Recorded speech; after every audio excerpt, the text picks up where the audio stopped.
then hit the edit button. So this document has some text I created on it recently. So I may decide that I want to change the font color of one of the paragraphs. So I will just change it.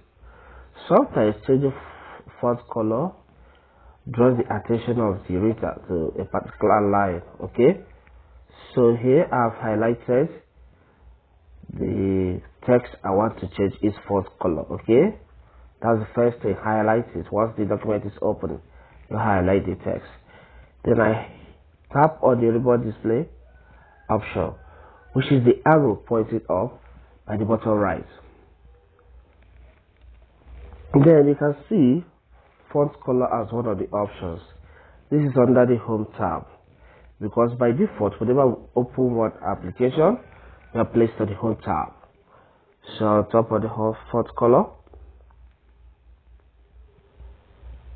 tap on the well for it to open.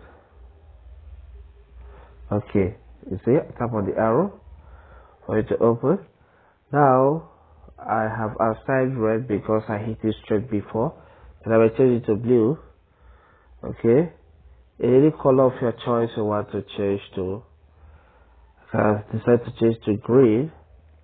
Okay, if you want to still change that, tap on the font color, the arrow pointing towards the right. Tap on it to pick any color of your choice. So let's go with another color here. So these are just the few steps you have to take to change the font color of the text you have in your Word document. I hope it's clearly understood. Thank you for watching, as I await your subscription. Thanks once again.